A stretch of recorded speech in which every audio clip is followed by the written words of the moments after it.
Mark, you're doing great. You're doing wonderful. Carry on, carry on. Oh, it's 8.5 kilometers, buddy. 8.5 kilometers to yes. go? No, 8.5 done. Out of 24. Okay. It's like 15.5 or so. Yeah. All right. You got a bit of sugar or something? Oh, sugar. Thanks. Okay. I don't know if it's altitude or sugar. Bonjour. You carry on. Such a fuss people make out of 333, right? In the Himalayas. 3 passes. Oh, okay. All right. Thanks, people. You have fun. All right.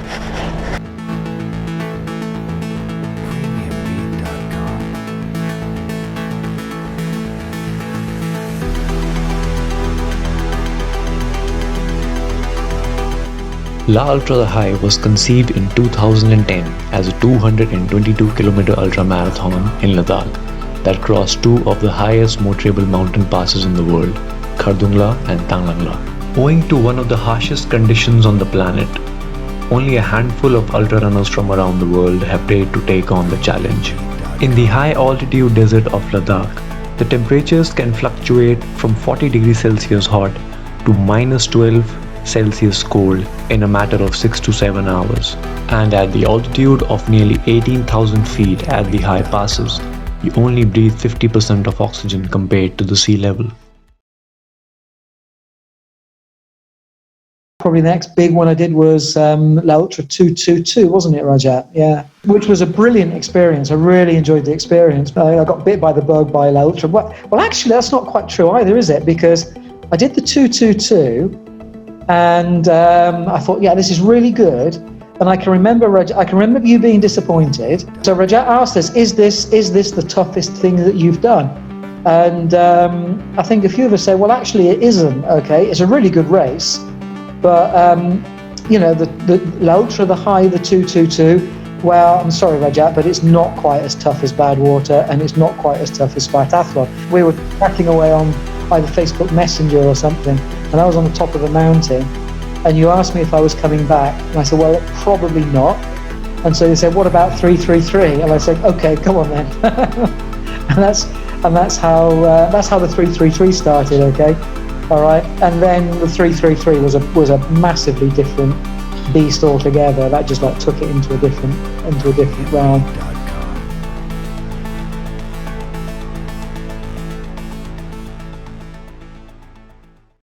नमस्कार, मेरा नाम doctor Rajat Chauhan है और ला ultra the high का मैं race director हूँ. Yeah, so 2014, I think what was interesting was it was pushing the limit. It was about, we've done 222 for last 4 years. So 2010, 11, 12, 13, 4 years, we had been doing 222. And back then, everyone had said it can't be done. So we did that bit. And it was about now, what is the next level? I mean, because people were starting to finish 222. And it was like, okay, are we just carrying on with this? Are we looking at more participants coming along? Or what was the plan with that? So we introduced the 333. I wasn't sure how it would actually really turn out to be, because it could have gone either way. 333 did seem like too far. It did, honestly. It seemed like there's a very good chance they're going to put in effort. There's a very good chance, I'll say it, that none of them would actually get to the finish. I thought so.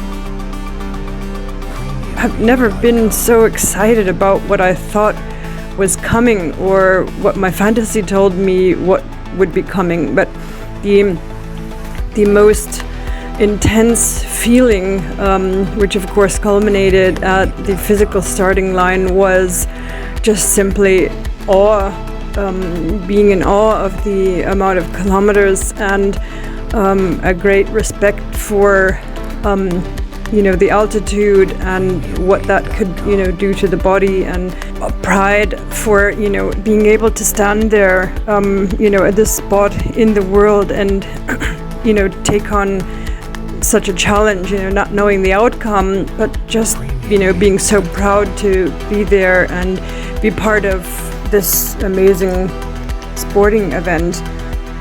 Well, there's simply nothing like it. It's in the Himalayas. It's through a mountain pass where the peaks are over 18,000 feet. It's just a remote, scary, intense race that is an incredible adventure. So I can't compare it to anything else. क्या सोचते हो इस race के बारे में आप?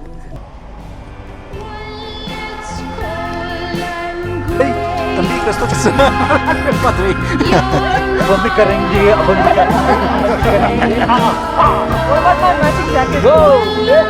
Matching jacket. You still know my face. La la la la.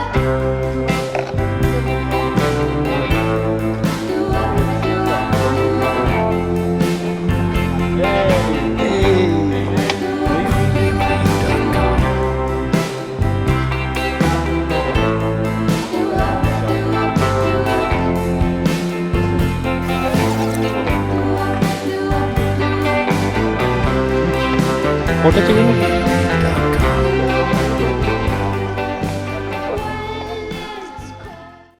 It was probably, in hindsight, one of the most exciting and longest starting lines, because it just didn't include just the starting line, the physical starting line, but it was the, being in Nubra Valley and getting prepared and, watching, taking care of the equipment. And I've never been so excited about what I thought was coming, or what my fantasy told me what would be coming. All of them were extremely good runners. They had a very good background. And that's been something that we as La Ultra should be proud of. We didn't just let people in because they paid a registration fees. We've always been very clear. They have to be worthy of getting to the start line. So we look at their, what have they done in last 12 months, 24 months, or before, all of it put together. What are they about? So that becomes very, very important for us. So I would even today, after 6 years of this or 7 years of this, the lineup was solid. 5, 4, 3, 2, 1, go!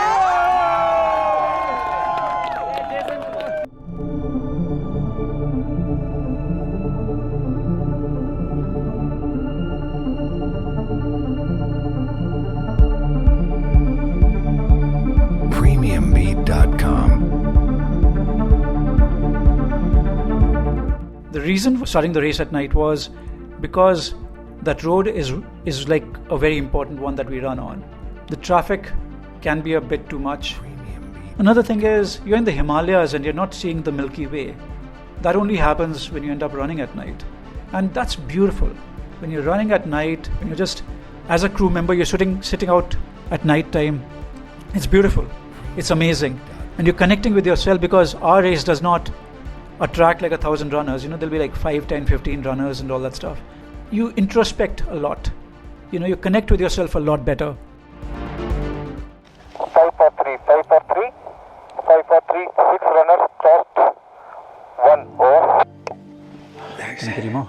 Okay, that's fine. What's interesting about La Ultra is we're always changing. It's as much as people would say is the same area, or the route that we are following.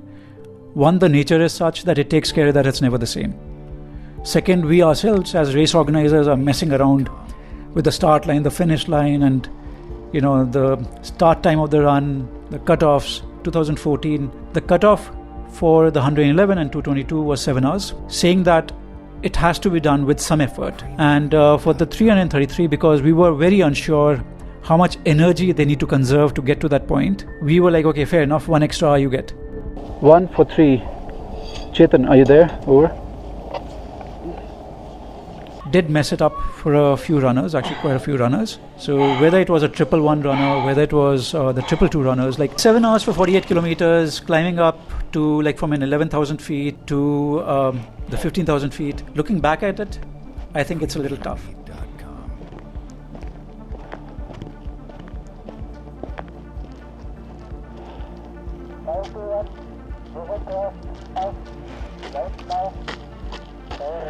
Hey Mark, Alex. I've been working really hard, Rajat, and I just made it. Okay. The other guys are light years behind. That's the thing. Light years. Yeah. Light years. Sato, you want to carry on? Look at that. Show me other hand. This is more swollen, right? How are you feeling? Come on, Kiran!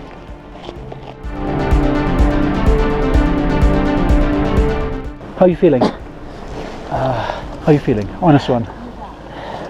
It's okay. I won't carry on. You want to? Hot. Forget it. Relax, okay? Just relax, take a break. Give it 5 minutes. Give it 5 minutes, but do keep in mind it gets tougher after this. Okay? Because it gets tougher now. This is just the beginning. Yeah, this is just the beginning. How are you feeling, Sato? Cold. What's the plan? I'd rather help you guys. If you guys need any help, I don't see the point of going on. Awesome, well done. It's over. No, well done. No. Do you understand how tough this is? Some very good guys are behind you. You've done great. Okay? It's just that Alright, come on. I think after Khardungla village, I stopped for a little bit. I wasted time. But I was running okay. I just want to take a crap. Listen, more than the time, if your heart is pounding the way it is, you just need to take a break, and that's completely fine. But I was sprinting to You were sprinting here? Yeah, when I saw the last 500 meters, sprinting full fast. I don't know how much time I had. Come on, it's okay. If you're exerting your body too much, at that altitude, you haven't rested. What it does is, the high altitude sickness hits you even harder. Combined with the cold that you're going through, it's even tougher. So you have the cold, you're talking about -10, -8 degrees, you haven't slept, you're tired. What do you expect with high altitude sickness? It'll hit you a lot harder. Alan Rinkle, he got there later. Medically, we disqualified him there. Then Bridget carried on after that. And very soon after that, she was struggling. I remember she had this one toast in her hand and she was struggling to eat that one single toast and actually carry on moving, forget about running. It got much colder. I started to feel nauseous and started to have headaches, just feeling generally queasy and not so strong. Of course, it got steeper and steeper, and I remember making myself a peanut butter sandwich at North Palu. And I remember after about an hour or so of holding the sandwich in my hand, the sun started to go up. I don't know, I guess the night was taking its toll on me. I guess I had pushed, too hard or something. And I started to go much slower after North Palu. And I just kept thinking, why are you not eating this peanut butter sandwich? And I remember taking a bite at some point and just having the bite of sandwich, in my cheek. I just couldn't get it down. And so the culmination of, I guess, the higher altitude, being exhausted, I just completely lost my appetite and the ability, I guess, because things had gotten weaker, I couldn't get anything down. It was just getting, more and more unrealistic going at the speed I was, and I hadn't even gotten to the steepest part yet. Premiumbeat.com.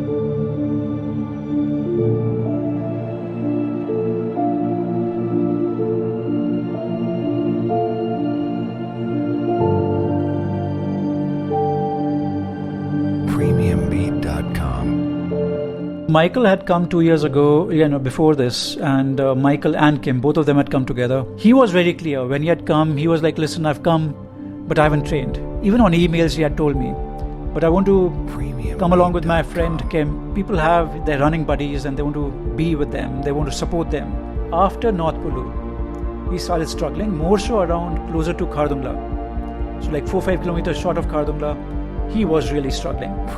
I remember at one stage, I was kind of trying to pace him or getting him motivated, inspire him, whatever, just trying to be with him each step of the way. I was just walking with him and I just put my head down and just walked 10-15 steps. And I noticed there was no Michael. Because Michael was just sitting in the corner somewhere by the roadside. And he had barely taken 2 steps. And that just showed how, he was not totally prepared for it. Because Khardungla shouldn't have been a big deal for him. Just 2 years ago, he had done that bit. 36 hours, 36 minutes.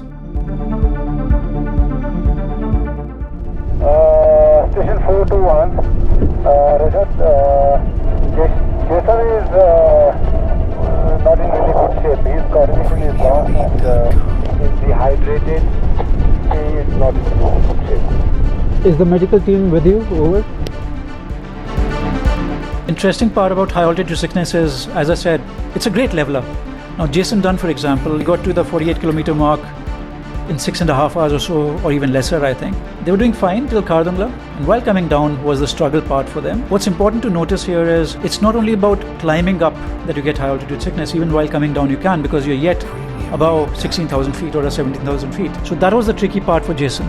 In my opinion, just went off too quick in the very beginning, and more so at that high altitude. So that's what altitude does. It has zero regard, respect for anything like this.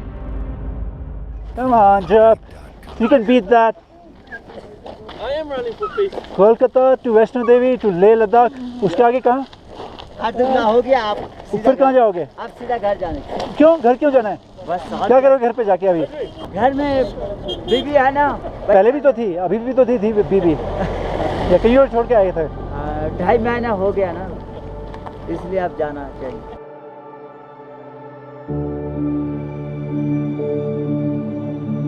Premiumbeat.com.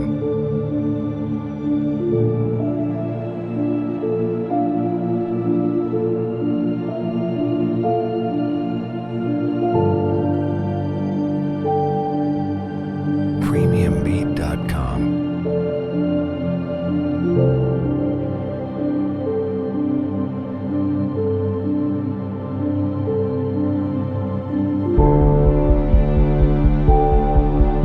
Premiumbeat.com.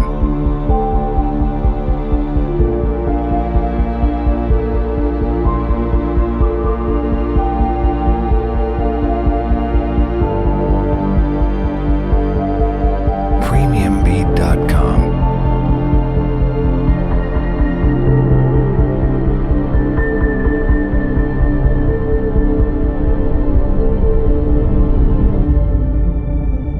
Once we picked up Kim to start crewing, there was no change in race strategy. We knew that, half of the field was out and that first night was really tough.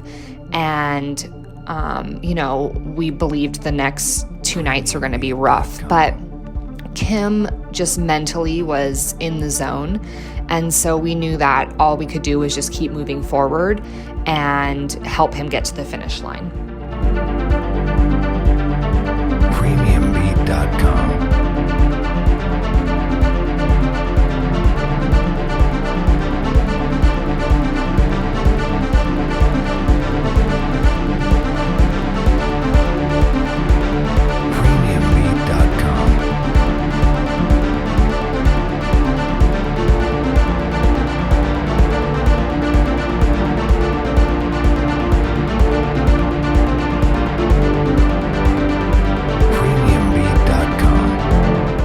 High altitude is a funny thing. You could have been to Mount Everest 10 times, 15 times, and after those times, when you go again once more, high altitude sickness can hit you. So high altitude sickness really has no respect, whoever you are. You could have done whatever before. You go back to scratch again and start again.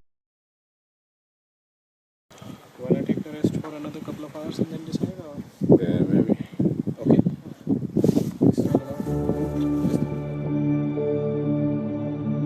Premiumbeat.com.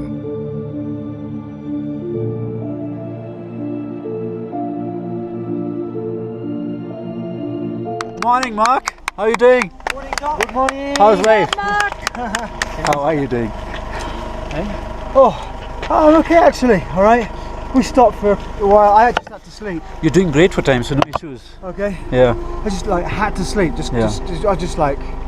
And there were giant rabbits on the side of the road and giant snails and snow they leopards. were all sort of doing this and this and this. And I thought, I gotta sleep.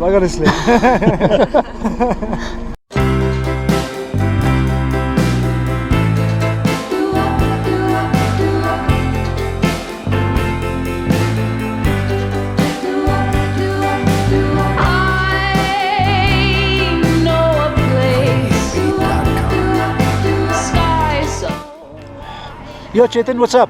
Afroz. Awesome. और high camp कर लो. Great. Now tries to Move your hands. Good, you move. Okay. Yes, madam. Priyanka, how was it? That was my bed. Oh my god. Oh my god. Hello, Taylor. How's it Arpit, how's it going, Arpit? Very bad dog. Honestly.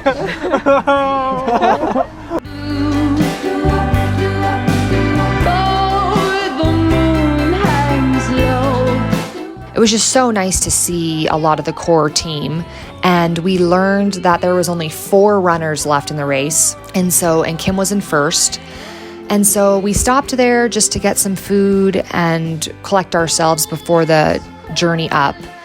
And so on the way up, I remember Kim just stopping every few feet to take a deep breath. It was just such a climb, but it was a beautiful blue day. And it was really cold, but the sun was out, thankfully. And so, we just really just took our time getting up there.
It's okay, man. It's all over. Smash that hill. Well done. It's in love, it's in love, it's in love. You know what? I started at high camp. First couple of curves, I kind of took a shortcut, but I think this was still about a 10K walk up. I'm hoping to do a slow jog back down. 2 things I realized. Actually 3 things. This is an awesome spot. No worries, mate, as Doc would say. The last kilometer, I think the toughest kilometer I've done in my life. No doubt about that. Third thing that I realized, all these guys are crazy. In a good way. But I hope to come back, actually try a portion of this run next year, if I get a reasonable distance. I wish he had been a little slower, and when I caught him, he was at a snail pace by then. He was barely moving. And then he had to be got to the high camp, and oxygen had to be given to him. And again, in the interview, he admits himself that he had gone too quick the day before. So it's not even about me saying it. I mean, he appreciated that fact that he just went too quick. So again, the impact, the effect of high altitude stays with you even at 11,000 feet. So even if he was moving quick or trying to move quick at 11,000 feet, what you've done at a 17, it's payback time effectively when you're down there. It's almost there, man. You did great, I did. I probably pushed a little too hard yesterday, but what you gotta do, you gotta go for it. Premiumbeat.com.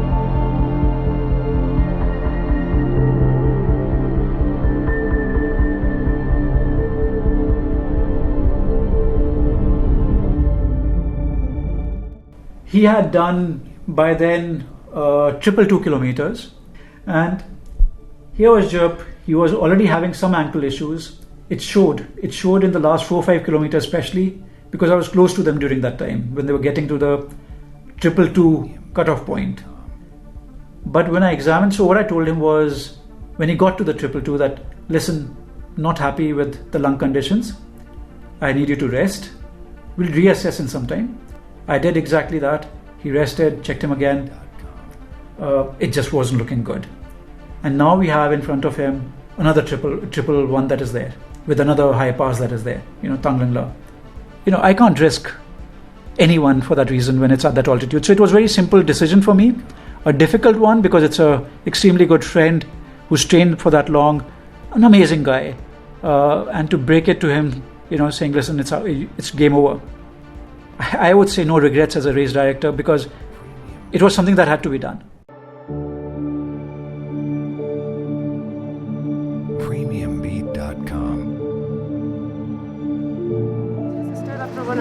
Yeah, cool. You doing good? Yeah. Okay, we're just gonna carry on. Carry on. Okay? Yeah, we just wanted to check on you. That's all. Yeah. Okay. Thank you. What happens at La Ultra is all participants, all crew members, all drivers become family. So that's something very important to understand. Even though we do say, we do have this little thing about what does it look like, who will get to the finish. Listen, as an event organizer, you need to do that little reality check. So you need to kind of plan things accordingly. So it's not about being stupid. It's not about having a bet. It's not about that. It's about planning. And it's being on the ground. What do we need? If things go wrong. So we plan things very conservatively. We plan things, imagine if all 9 runners disqualify or pulled out at a certain stage, how many ambulances, how many medical staff, teams do we need? So that thinking is working from that point of view.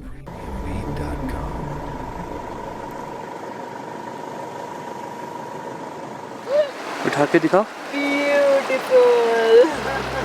5 minute लगे Beautiful. Look at this.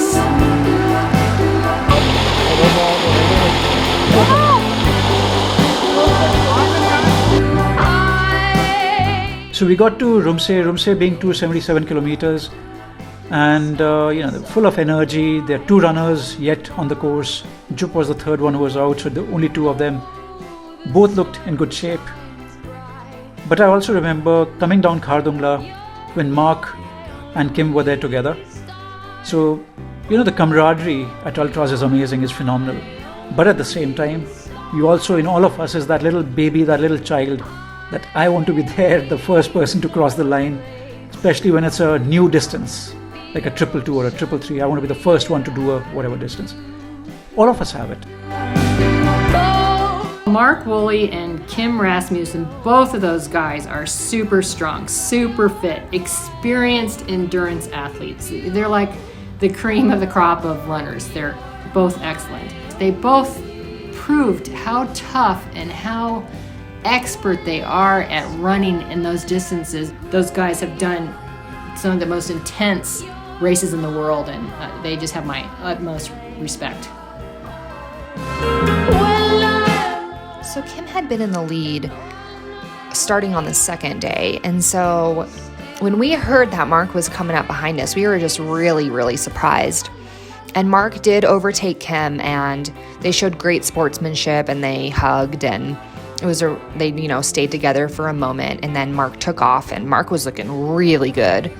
And I think it did put a little pressure on Kim. We had talked, and he said that, this was not about winning, this was about just finishing and seeing if this was humanly possible. But I think he was pretty excited that he was in first for so long. Kim knew mentally that he was going to get to that finish line, and so we were going to be there first or second place.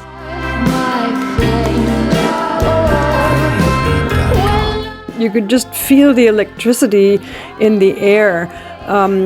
Of all the people who were involved, and it's just an amazing thing. It's not like 1,000 participants who are, finishing and coming over Warri Law. It's like 1 or 2.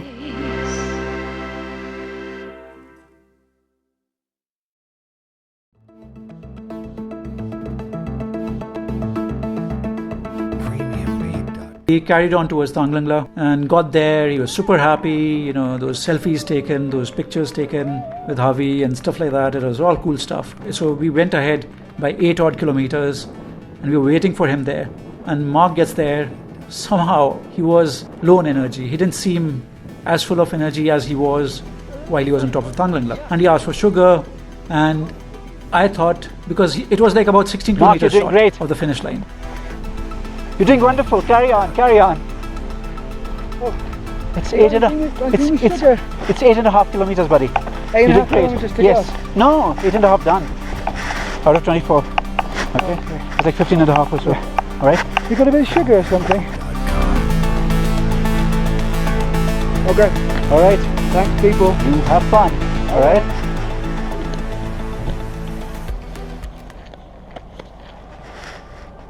As we were heading down Tanglang La, we saw a lot of cars and some commotion ahead.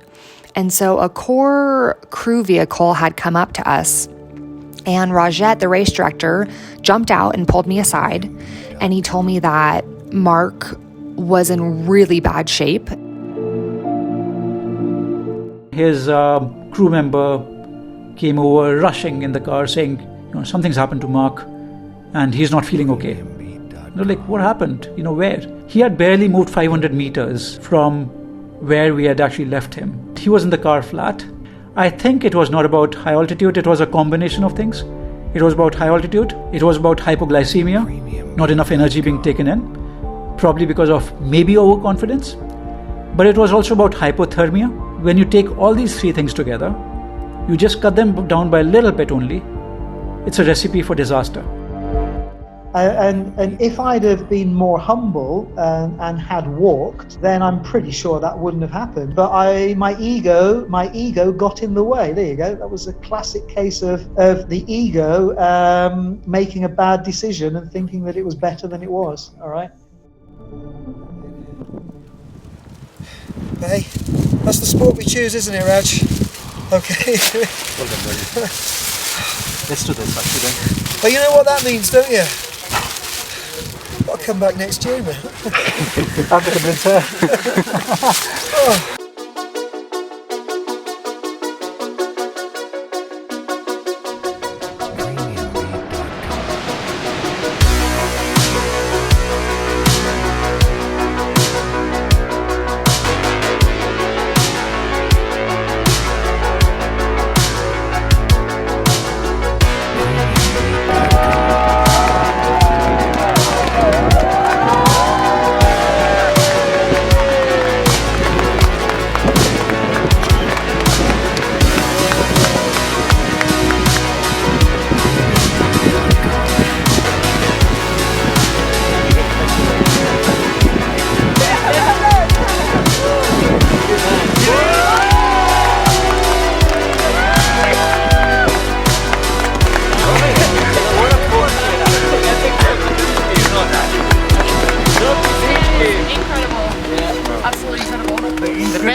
Thank you to all of you who have helped me on the mountains and in the night, the crews, all the other crews, all the people. It had been fantastic to be here. The race was very tough, tougher than I had believed, but it was a fantastic race to do. I'm a little bit sad about that I am the only one who's standing here. I will hope all of the runners have been here to celebrate it with me, but it was a tough one. Next time. Yes. Thank you very much to all the teams and the crews. Yeah.